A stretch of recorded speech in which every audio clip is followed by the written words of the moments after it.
Good morning, I'm Gretchen Ho. We're coming live this Thursday, the second day of October, bringing you Morning Matters because your mornings matter. Let's get to the stories that matter today. The fatalities in Cebu have jumped to 72 after Tuesday's 6.9 magnitude quake. Nearly 50,000 families are now dealing with the aftermath. We'll be reaching out for an update on the ground shortly.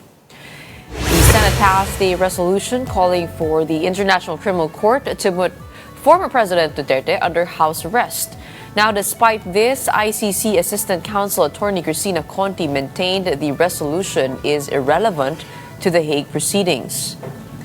And perfect timing makes winning taste better. Jessica Sanchez proved this after her victory on America's Got Talent Season 20. Stay tuned as she will be joining us here on Morning Matters. Welcome to our program, Morning Matters, where we talk about the issues you need to know for the rest of your day. Now, first in the agenda, the death toll from the magnitude 6.9 earthquake in Cebu has now risen to 70. Many residents are forced to sleep outdoors, fearing aftershocks. More in this report.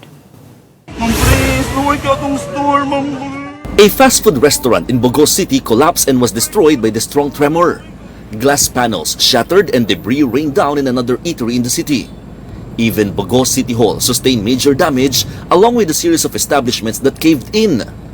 Roads cracked open, showing just how strong the 6.9 magnitude quake was last night. Outside the Bogo Hospital, mats were laid on the ground where the bodies of the victims were lined up. One by one, more body bags arrived. Among them, a child. Families wept as they struggled to identify their loved ones.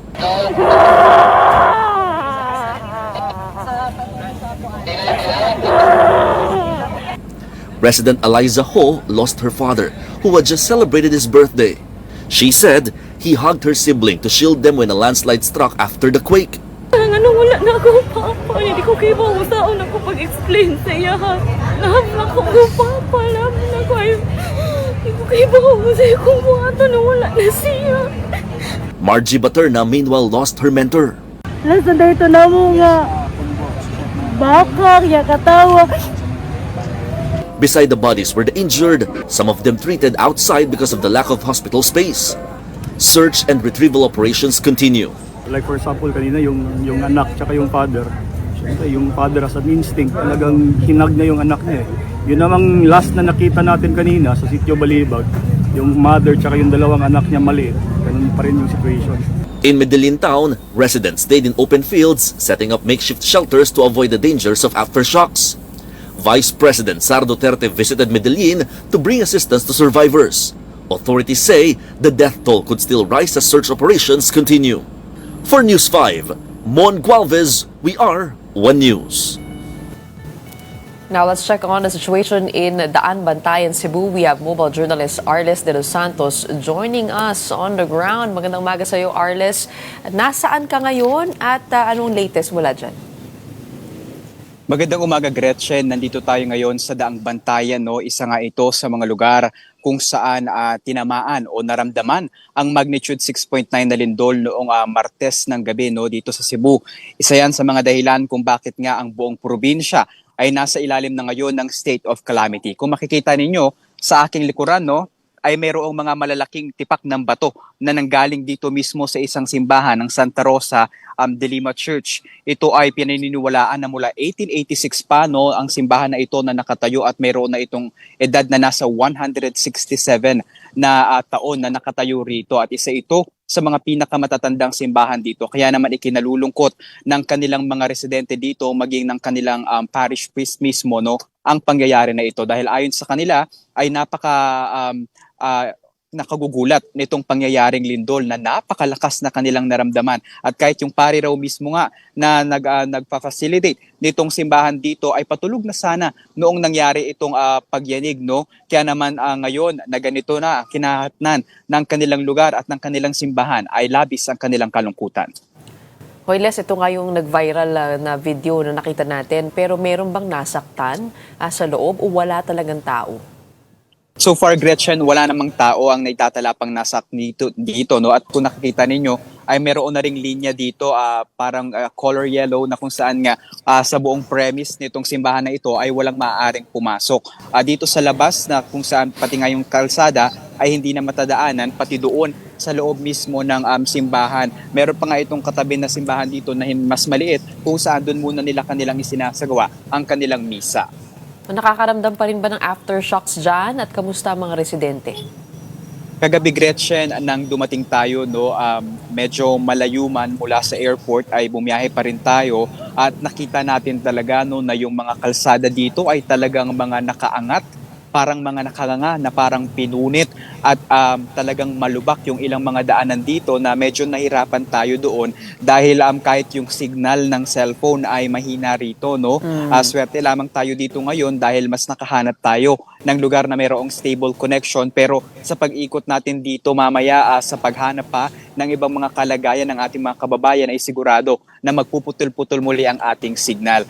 At kagabi, kahit nga kami personally ay nahirapan na makahanap ng kwarto na matutuluyan, kaya sa sasakyan na lang muna tayo nanatili at naghanap ng iba pang mga pangyayari at mga bagay na makikita natin dito. Kaya nakita din natin, Gretchen, yung mga residente mismo na talagang natutulog sa kalsada at naglalatag na lamang ng mga folding bed at ang iba nga ay naglalagay na lamang ng mga banig at ng mga karton dahil daw ang kanilang pangamba baka magkaroon pa rin ng mga paggalaw o lindol nga na masundan pa ito at baka daw matabunan sila sa loob ng kanilang bahay. Dahil ayun nga, nasa tala ng Cebu NDRMC na umabot na nga sa 72 ang naitalang patay at nasa 47,000 ang mga pamilya na ang naapektuhan nito at nasa mahigit 20,000 ang kasalukuyang displaced. Sa tala ng PHIVOLCS ay nasa mahigit 2,300 ang naitalang aftershock matapos ang 6.9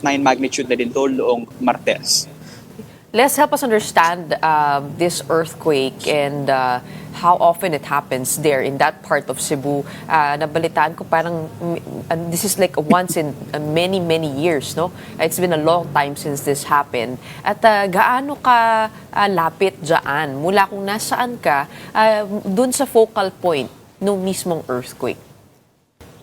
Yung epicenter ng lindol, Gretchen, ay nasa Bogo City, no? Dito pa rin sa Cebu yan. Magkalapit na munisipalidad ito dito. At kung makikita nga natin doon ay talagang mas malala yung mga naging epekto sa mga infrastruktura, no? Pero talking about this earthquake, no, ito daw ang pinakamalakas na lindol na tumama sa Northern Cebu sa tala ng kanilang kasaysayan. At ayon sa PHIVOLCS ay nasa 400 years na nga mula ng huling natatandaan na nagkaroon ng ganitong lindol. Sa ating pananaliksik, 1885 at 2013 ang kanilang huling naramdaman na ganitong mga lindol. Notable dito yung nangyari nga doon sa Negros Oriental noong 2012 at sa Bohol noong 2013 kung saan ang ilan sa mga infrastruktura dito sa Cebu ay kasama rin sa mga naapektuhan. Pero yung sa Cebu City mismo na nangyari ay hindi raw nila naaalala yung epicenter at yung ganito kagrabe na mga pangyayari at yung mga pagyuga mismo na umabot pa nga ng intensity 7. Kaya naman labis ang kanilang pagkagulat sa kanilang naranasan at yung mga residente ay talagang umiiyak. Maging yung Cebu Provincial Hospital ay nung unang nangyari itong lindol at isinagawang mga rescue operation ay talagang napakaraming mga residente doon. At kahit sa pagpunta natin kagabi ay mayroon pa ring mga pasyente na nananatili sa labas ng mga ospital at naghihintay na magamot dahil may bahagi rin ng emergency room na naapektuhan at nasira nitong lindol. Oo, so punong-puno yung mga ospital ngayon. Tama ba?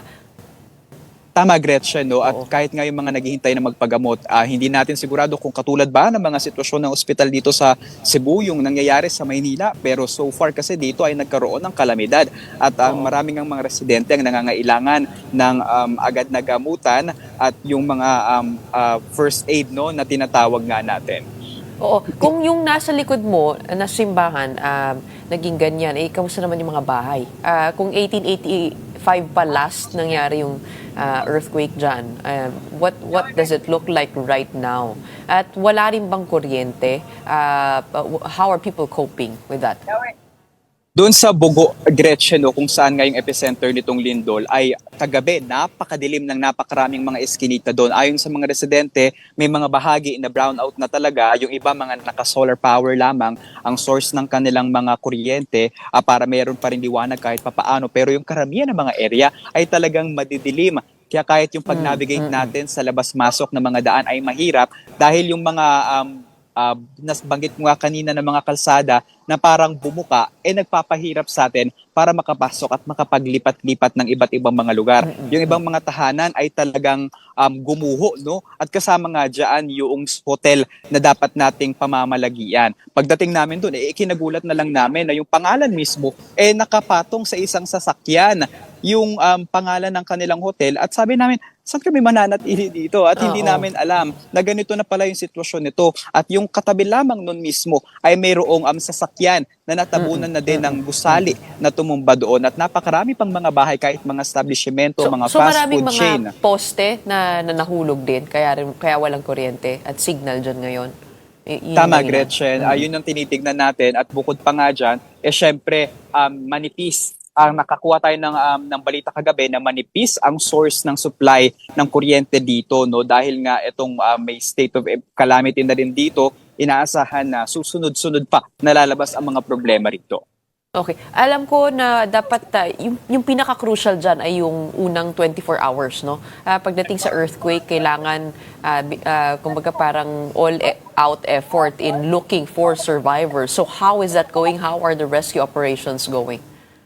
Sa ngayon, Gretchen, ay nagpapatuloy yung search and rescue operations dito, no? At yung kinalulungkot natin ay yung mga biglaang pagtangis ng mga pamilya na nawawalan ng kanilang kamag-anak. Actually, dito lamang, no, sa Daang Bantayan at sa Medellin, kung saan kasama sa mga nakalista ng mga lugar dito na nagkaroon ng mga casualty, meron tayong narinig na magkapatid na magkasama na naipit ng kanilang dingding na matapos nga nitong paglindol. At meron pa ditong ilang mga bata na kasama din daw sa mga naapektuhan at nadaganan nga nitong mga pagyanig na nangyari dito. Kaya ikinalulungkot din yan, no, ng kanilang lokal na pamahalaan dito. Pero inaasahan natin na katulad ng kahapon, no, nandito na sina Secretary Vince Dizon at ang DSWD at ngayong araw ay inaasahan natin ang pagdating ni PBBM para magkaroon ng personal na pag-inspeksyon sa gravity ng nangyari na paglindol dito nga sa Cebu. May nakausap ka bang from NDRRMC at nakikita mo ba sila dyan sa Daan Bantayan? Sa ngayon, Gretchen, wala mga NDRRMC dito na nakikita natin. At so far, mas peaceful nga rito, no? Kasi yung mga residente ay patuloy sa kanilang buhay sa araw-araw dahil hindi ito ang naging epicenter ng naging lindol. Kaya mamaya-maya sa pag-ikot natin sa Bogo, kung saan nga nakita natin ang talagang pinakamalalaki ng mga infrastruktura na tumumba, ay mas makita pa natin ang epekto at yung seryoso na epekto nitong lindol na ito. Okay. So yung just to summarize, no, yung pinaka-apektado ng earthquake na ito ay yung northern part ng Cebu province. Kasama doon yung Daan Bantayan, Medellin, San Remigio at Bogos City. Yun lang ba yung pinaka-apektado? Tama ka dyan, Gretchen, no? Pero kasi hindi pa rin sigurado daw kung magkano ang naging epekto nga nito o yung mga nasirang infrastruktura, yung mga bahay at syempre iba pa yan sa trabaho ng mga tao ngayon na hindi bumabalik at hindi pa makabalik sa normal. Pati nga yung mga estudyante dito ay walang pasok dahil yung mga ilang pasilidad ng kanilang paaralan ay bumigay din at syempre yung pundasyon ng mga building na ito ay delikado para sa mga bata lalo pa at nakararanas pa rin ng aftershock dito. Bilang panghuli, Les, ano bang kailangan ng mga residente dyan sa iyong pagtatanong, no? For those who want to send relief, ano yung kailangan? Sa pakikipanayam natin, Gretchen, dito, syempre dahil nandito tayo sa parokya, dito sa Santa Rosa at de Lima Church, no? Syempre, ayon kay Father, ay syempre panalangin na sila ay makabangon muli sa hamon na ito dahil hindi raw talaga nila ito inaasahan at ikinagulat talaga nila ang pangyayari na ito. Pero bukod pa dyan, dahil nga nakailalim na sa state of calamity itong lugar na ito, no, ng probinsya ng Cebu, nangangailangan sila ng mas marami pang mga tulong at mas mabilis na mga relief goods dahil yung ilan talaga sa mga kababayan natin ay nahihirapan makadiskarte ng kanilang mga pagkain at makatawid sa kanilang pang-araw-araw at hindi pa raw ito agad-agad matatapos dahil maaaring magkaroon ng aftershock sa mga susunod na araw, linggo o maging buwan pa man. So pagkain and sustenance for the meantime na naantala itong mga trabaho ng ating mga kababayan dyan. But sana wag na dumagdag mga numero na nabanggit mo. As of now, 72 dead and 47,000 injured. Is that correct? 47,000 affected families. Affected families, all right. And then yung individuals naman ay nasa 100,000 na mga residente ang apektado niya.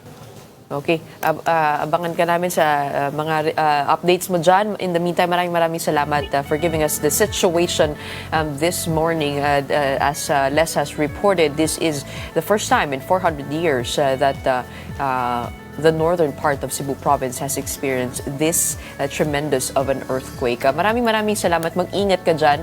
We have our mobile journalist Arlis de los Santos reporting to us live from Daan Bantayan, Cebu. Meanwhile, the Philippine Institute of Volcanology and Seismology said the magnitude 6.9 earthquake that struck Cebu was considered relatively strong.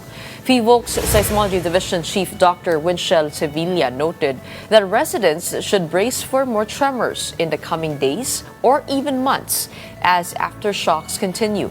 He also clarified that the earthquake is not related to the recent eruption of Taal volcano in Batangas.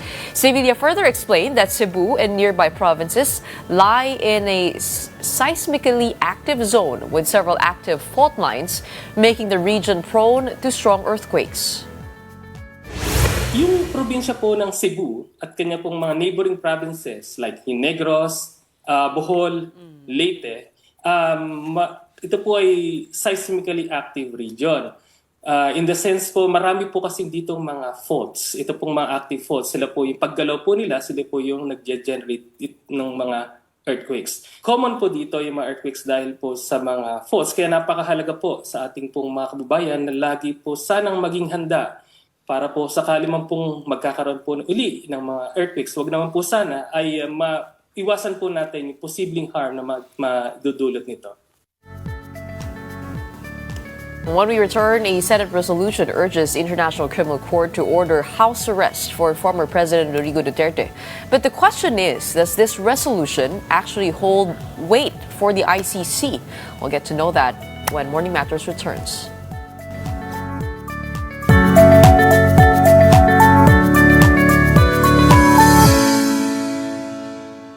Welcome back. You're still watching Morning Matters here on One News. The Senate has adopted a resolution urging the International Criminal Court to place former President Rodrigo Duterte under house arrest. More in this report.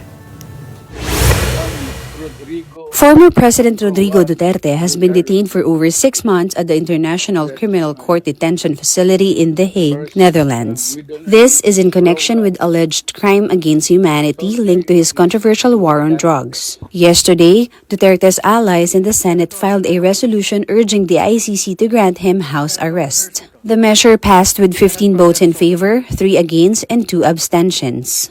It was introduced by Minority Leader Alan Peter Cayetano and Majority Leader Mig Zubiri and sponsored by Senators Bato de la Rosa, Robin Padilla, Amy Marcos Rodante Marcoleta, Bongo, Jinggoy Estrada, and Joel Villanueva. All of them voted yes, alongside Senators Sherwin Gatchalian, J.V. Ejercito, Loren Legarda, Ping Lacson, Erwin Tulfo, and Mark Villar.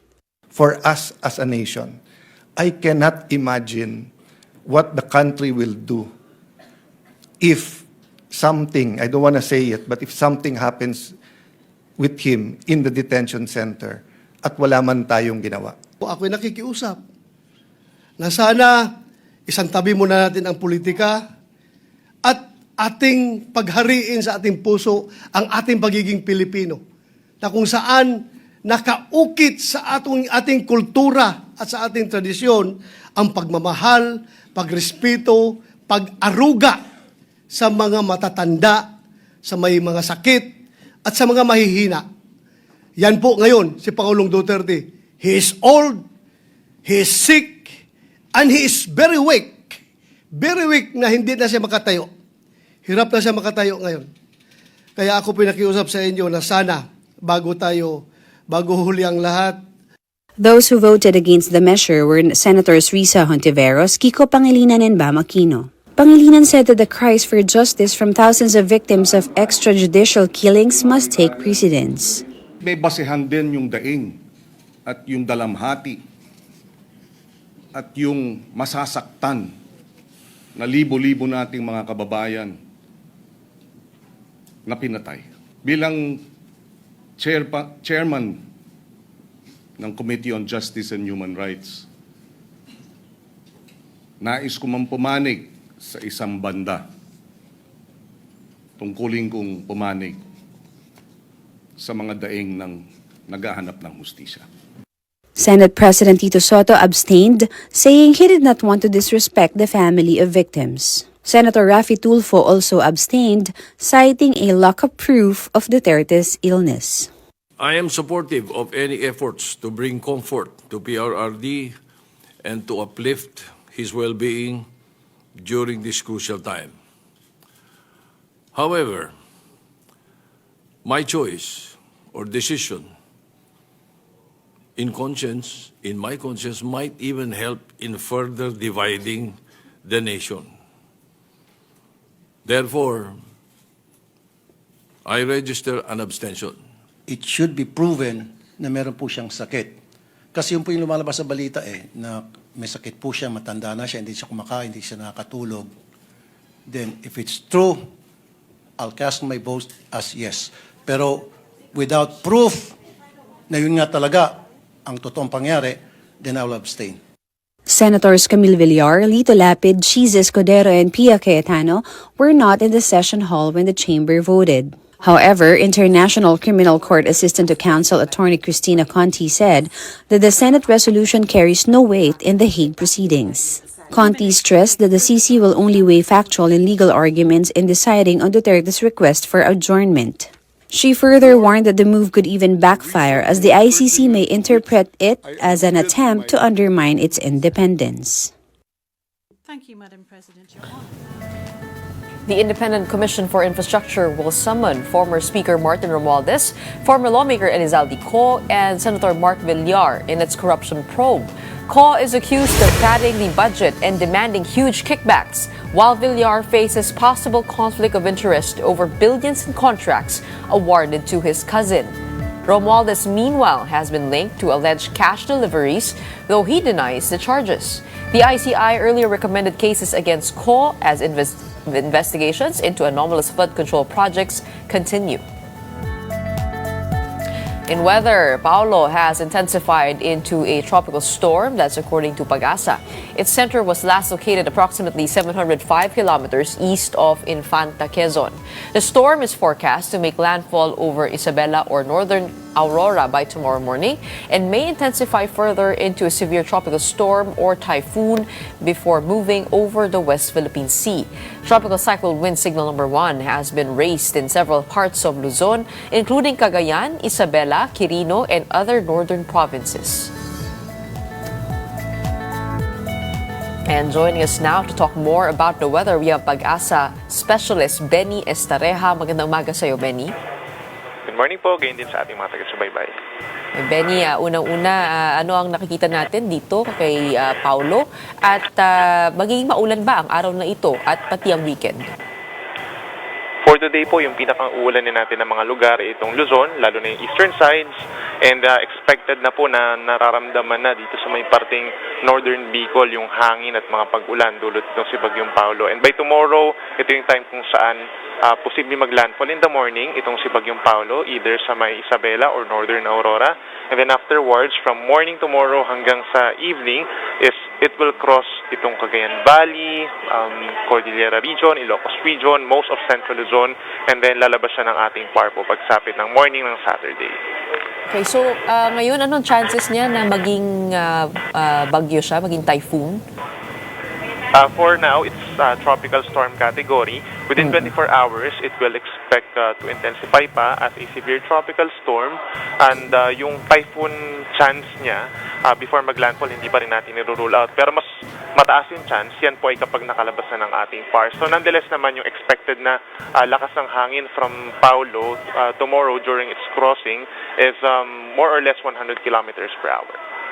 And anong mas babantayan natin dito? Yung hangin ba o yung ulan na dala? Both. With slight focus lang sa ulan kasi kadalasan po kapag meron tayong mga kabundukan, enhance yung rainfall, lalo dun sa mga mountainous areas nga dito sa may Cordillera, sa may Sierra Madre, Calabarzon Mountains. So nandyan yung mataas na chance ng mga pagguho ng lupa. And yung mga nasa low-lying areas, yung mga malapit sa mga sapa at ilog, mataas yung chance po dun sa may norte na umapaw yung mga kailugan po dun, no? Lalo na yung Cagayan River. So magbantay lamang po sa ating mga heavy rainfall warnings at saka mga flood advisories. Okay. So ano ang natin, ang advice natin ngayon na doon sa areas na tatamaan itong tropical storm? Yung patuloy na advice natin sa ating mga kababayan doon is makapag-ugnayan sa inyong mga local government units, local disaster risk reduction and management offices.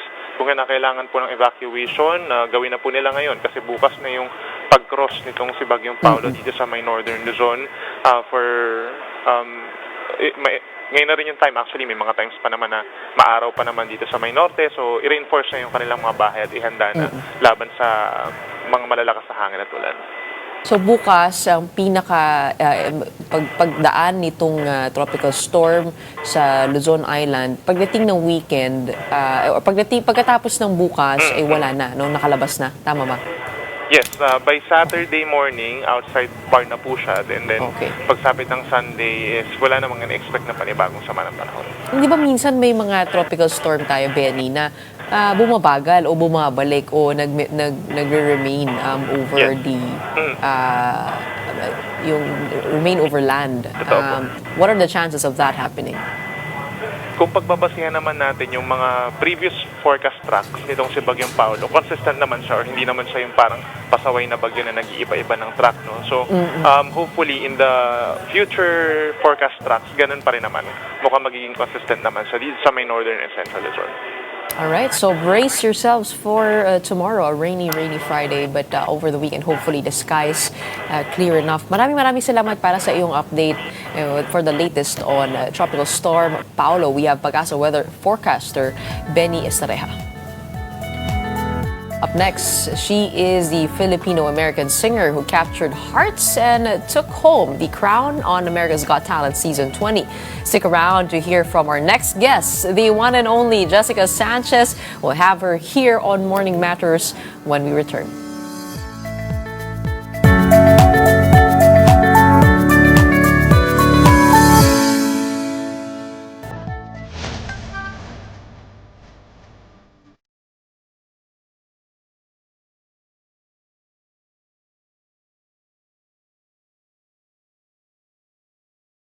Filipino-American singer Jessica Sanchez recently won America's Got Talent Season 20. Sanchez wowed the global audience with her heartfelt yet powerful rendition of Bruno Mars and Lady Gaga's hit song Die With a Smile, earning a standing ovation despite being 9 months pregnant. Sanchez's victory adds to her impressive track record, having previously competed on America's Got Talent in 2006 at age 10 and finishing as runner-up on American Idol Season 11 in 2012. And to talk more about her incredible journey, we have on the show Filipino-American singer and America's Got Talent champion, Jessica Sanchez. Good morning. Welcome to Morning Matters. Hi, good morning. Thank you for having me. First of all, congratulations. It is an honor speaking with you. Where are you right now? And what was the first thing that you did when you won? Well, right now I'm home in Texas, and the first thing I did once they announced my name, I mean, obviously I was just like sobbing. I could not stop crying. I was so overwhelmed with joy. This has been a long time coming for me. So it was such an amazing moment. But after the competition, what was the first thing you did? Oh, well, I am 9 months pregnant, so I ate a good meal and then I knocked out. Well, did you have to go on a diet because of the performances? Not really a diet. I just was watching what I'm eating, like, sugar and fried food. I'm going more of the natural route for my birth plan. So, I'm trying to maintain a good weight for, labor.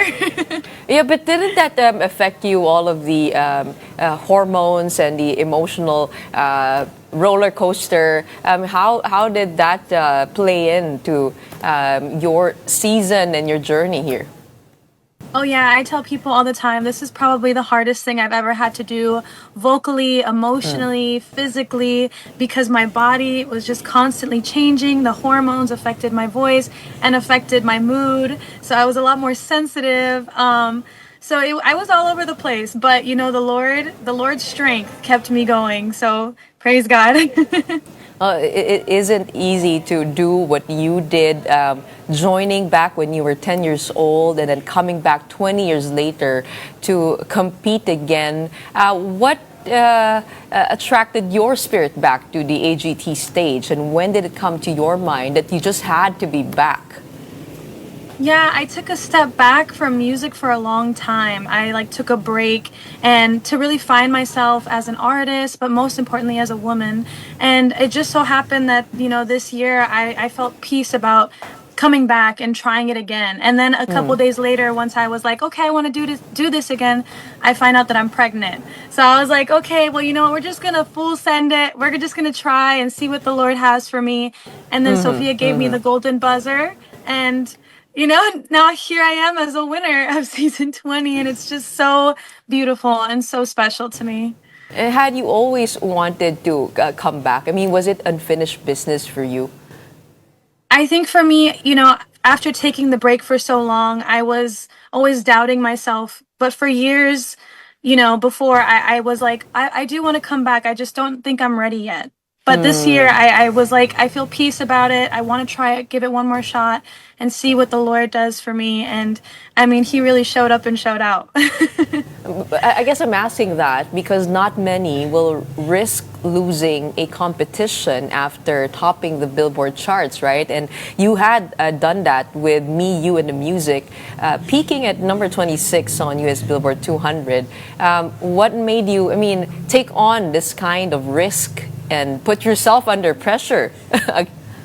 Yeah, you know, like I said, I took a break for a long time because, you know, back when I released that album, I was still so young. I was only 16 years old, 17 years old.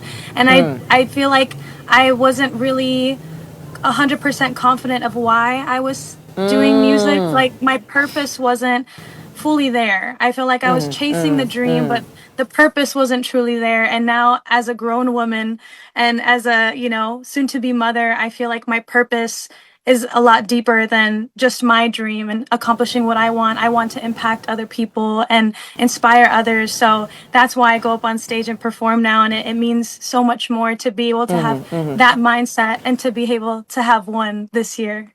At what point in that break did you think that, you know, I need to be back there?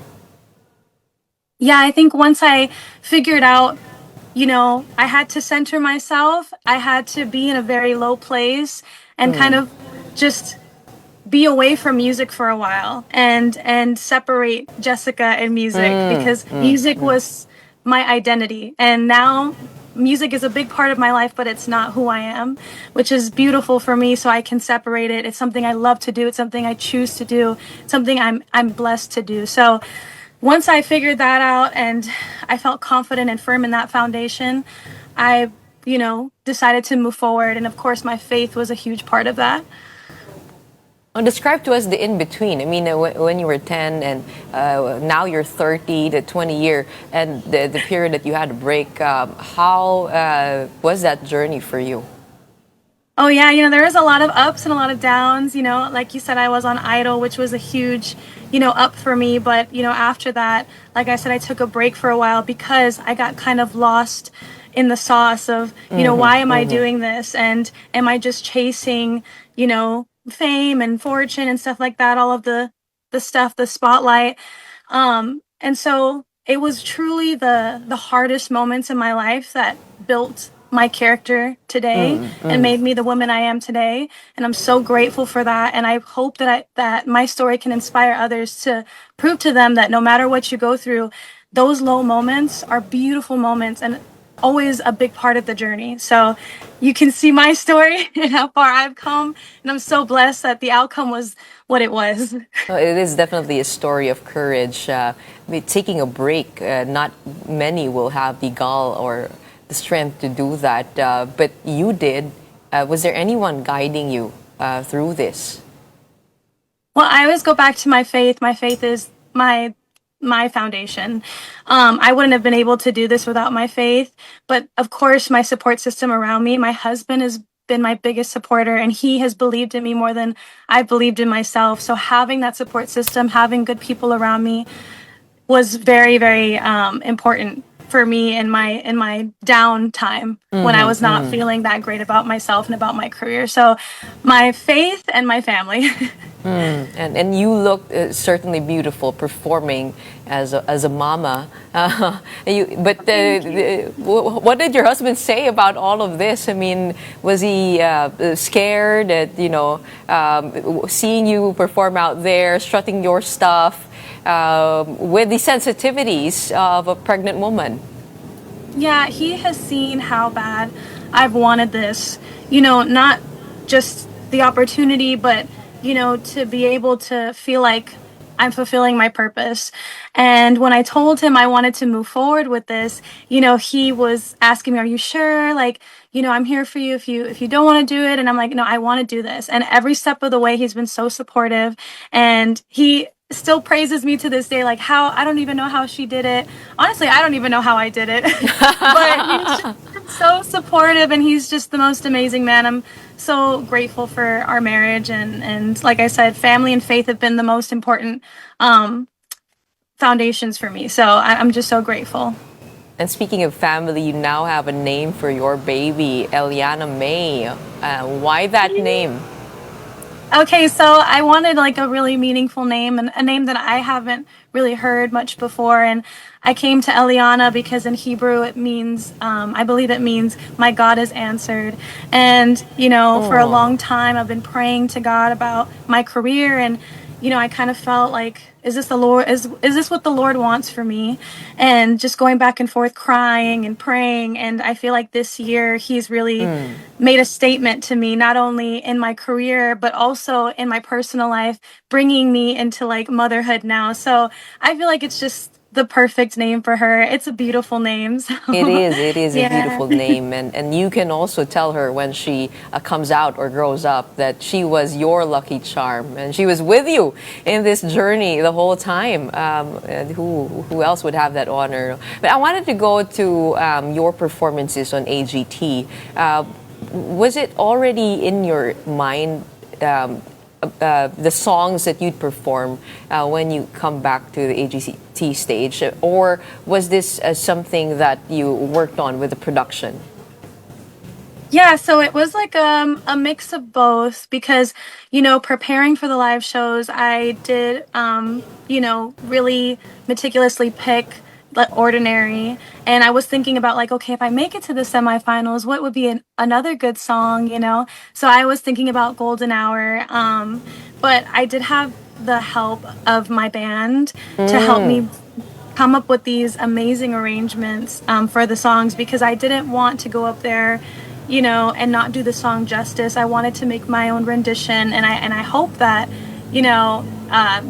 people received that well, because I didn't have a lot of time to work with those songs, but a lot of I got a lot of great feedback, so I feel really happy about it. And how is the process like working with the producers of America's Got Talent, and how different is this show compared to American Idol? Oh yeah, I feel like it was so different because, one, American Idol is a singing show, and then America's Got Talent is so many different talents. And honestly, everybody on set, all the crew, the producers, they were all so amazing and so accommodating to me, always asking, "Are you okay? Do you want to sit down?" And I'm like, "Oh yeah, I'm fine." So they were super, super sweet and super helpful in all kinds of ways. But yeah, being up against different talents was like a whole nother beast, because when you're singing against somebody, it's just like the different techniques. But this time it's like people are flying in the air, doing dangerous things, and, bringing comedy and magic. And so it was a lot of fun. I got to meet a lot of amazing people and amazing talents. And yeah, it was just a really special experience. What was your strategy to stand out amongst the 4 other competitors? There was a freestyle comedian, rapping comedian, another singer, the school choir, and an electroluminescent performer. When coming into the competition, how did you find your edge? Is AGT about the total performance? Or, comparing it to American Idol, where singing prowess is the one that's being judged?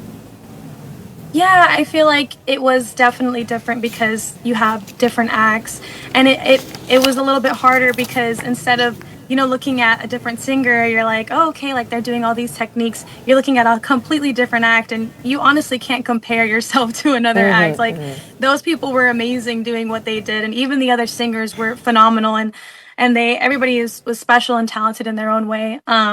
So it was definitely different, and it was definitely harder, I would say. I guess the only thing that I did was just trust that, the Lord had me there for a reason, and I did the best that I could, especially with the circumstances of being so pregnant. And I just gave it all I got, and it was special for me because I had my daughter there on stage with me. So in a way, this competition is less pressure, gives you less pressure. Because you don't have to you can't measure yourself up with the next person or the next performer in line. Yeah, I think it's just mindset. I think it's perspective, because some people will say it's harder because how can I go up against somebody that's literally doing crazy stuff in the air and and also it was harder for me because I'm doing this, challenging myself, kind of reteaching myself how to sing, being so pregnant. So like I said, it was probably one of the most challenging things I've ever had to do. But, I trusted the Lord in the beginning of it, trusting his plan for me. And I just was like, you know what, I'm just going to go out there, do the best that I can. And, I'm glad that everybody at home saw that fight in me to stand out. Did the being pregnant affect your voice? What were the greatest physical and mental challenges pregnancy brought you? Definitely. I mean, even now when I'm talking, I feel like I'm losing breath. I feel like my lung capacity is not the same. And also I read that like your hormones can affect your vocal folds and your vocal cords. And I definitely can feel like the raspiness a little bit more. And yeah, mainly it's the breathing part, because I need a lot of breath to kind of like dig deep and get those notes out, and not being able to because she's pushed up against my diaphragm has been the most challenging thing. And it was really discouraging in the middle of the live shows for me because my voice was not cooperating. But like I said, I prayed and I cried a little bit and I just trusted the Lord, and I was like, I'm going to go up there, I'm going to do the best that I can, and it's in your hands. You sang Beautiful Things for your audition. Why that song? And how did you feel after that golden buzzer from Sofia Vergara? Oh my gosh. Yeah, I wanted to do a song that nobody really expected me to do. I feel like everybody's heard me sing the big diva songs, right? Like the Whitney Houston and the Mariah Carey, Celine Dion stuff. I feel like I wanted to change it up and show people my creativeness and show them that I could make these songs that are amazing, like pop radio songs, vocally challenging, a little bit more vocally challenging, and with a female twist. So that's why I picked that song, and it is a beautiful song lyrically too. Once Sophia hit that golden buzzer, I was just in shock. My husband was like, "You're gonna get the golden buzzer," and I was like, "I don't know, we'll see." Especially after announcing that I was pregnant, I was like, "I don't know if they're gonna want a pregnant lady on this stage later down the road." But I was just like, I'm going to be completely myself. I'm going to be honest and just authentic.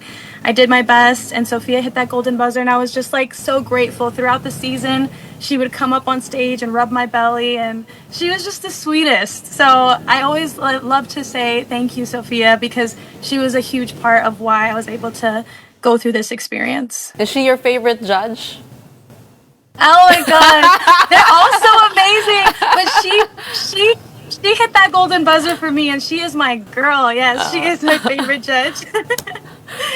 You sang Die With a Smile for the finale. And what did that song mean to you? Oh, yeah. So for Die With a Smile, right after semifinals, every single live show, I was not sure if I was going to be moving forward. So when I got to the finals, I had to kind of pick a song quickly. This song was something I've always wanted to do. It's such a beautiful song, written and sang by beautiful people. So I'm like, okay, how do I make this already great song, my own? And so that was a little, I was a little panicking a little bit because I wanted to do the song justice. But I think even beyond lyrically, the way that I did my rendition vocally, I poured out, my soft notes and my gritty notes to kind of give everybody the combination of what I presented throughout the show, just to leave it all on the stage, and left it up to America to kind of vote and see if I did the best that I could. So that's kind of why I chose the song. There was elements of, my voice kind of moving the way it did throughout the season in one song. It shows your versatility and flexibility. Yes. And also, of course, your musical prowess. And then that moment when Terry Crews said, "Jessica, you are the new AGT champion." How did that moment feel? And what was the first thing on your mind? What did that mean to you as an artist, as a young girl, as somebody who went through that journey that you just shared with us? How did that moment feel? I think because I was so broken for such a long time, and I really was questioning God and questioning my life of like, is this what I'm supposed to be doing? Like all of those broken moments and all those prayers that I prayed and those tears that I've cried, like really meant something when he called out my name, because this is something I had been fighting for so long, and I felt like it wasn't for me for such a long time. And once he said my name, I was like, wow, like God really proved something to me, that even through the hardest times, and like, even though I am going through this challenge of being 9 months pregnant, God can do an amazing thing. And all of those years of fighting and pushing to fight for this dream was well worth it. So it meant the world to me. And like I said, I just kept crying. I think Terry asked me at one point, "What do you want to say?" And I'm like, "Thank you, America." Like I was just a mess. I was really soaking up the moment. And then my husband comes up and he's all teary-eyed, which he's never like that. So it was amazing. It was such a moment for me, and it didn't really feel real. What's next after this? When are you coming home to the Philippines? So, next big thing for me is becoming a mama, which I'm so excited about. But as far as music, gotta do labor first. Yes. But after, I'm writing music. I'm going to be releasing an album and, some original music and songs. And of course, I know that I have so much love and support from the Philippines. So I am going to be out there ASAP. I don't know how long my recovery is going to take, but I am going to be there as soon as I can.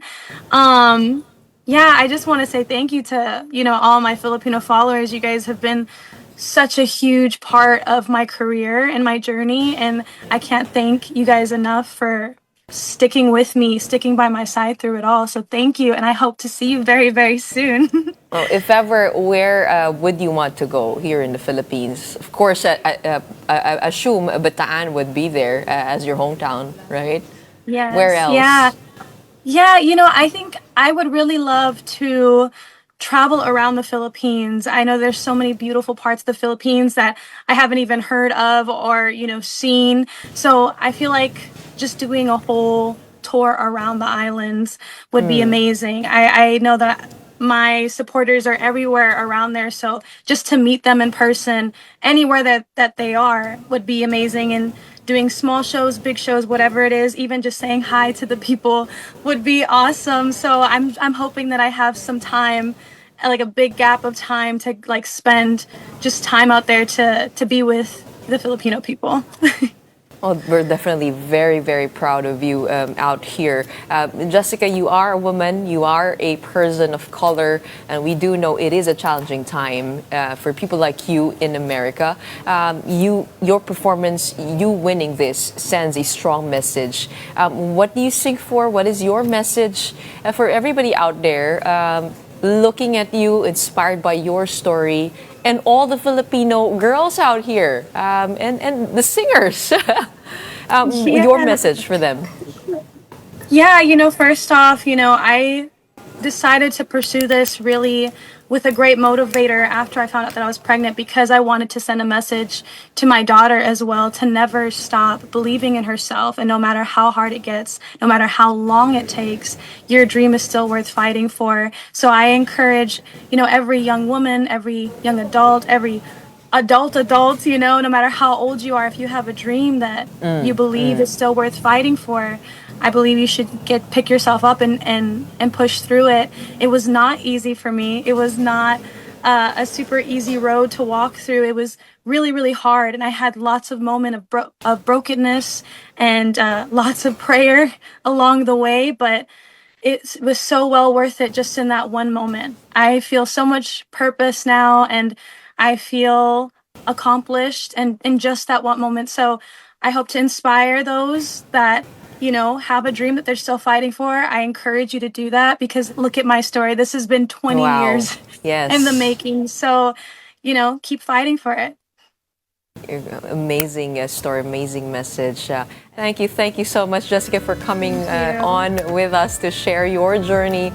This is a story of resilience, of faith, of courage, of bouncing back, finding yourself, and proving that you belong on the world stage. And we're definitely so very proud of you. Filipino through and through. We have Jessica Sanchez, America's Got Talent Season 20 champion. Congratulations again. And we look forward to having you here in the Philippines. But for now, we'll let you get absorbed in motherhood.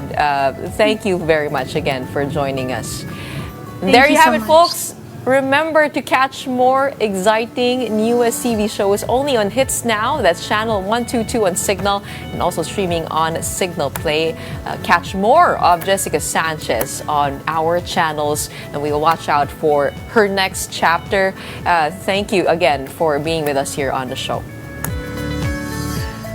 In politics, let's go back to that, or in sports rather. The Senate has commended Las Pilipinas after the men's volleyball team made history in their debut at the FIVB World Championship. The Filipinos finished 19th overall, highlighted by an upset win over Egypt and a hard-fought match against Iran. All 24 senators adopted a resolution filed by Minority Leader Alan Peter Cayetano, praising the team for bringing pride and proving Filipino athletes can shine on the world stage. Lawmakers said the team's success builds confidence for the Philippines hosting of the FIVB Women's Championship in 2029. Meanwhile, Filipina tennis star Alex Ayala pulled off a gritty win to reach the quarterfinals of the Suzhou Open WTA 125 in China. Ayala survived a marathon match against Belgium's Greet Minnen, taking the first set in a tiebreak, dropping the second before sealing victory in the third. With the win, the 19-year-old advances to face Switzerland's Viktorija Golubic in the next round.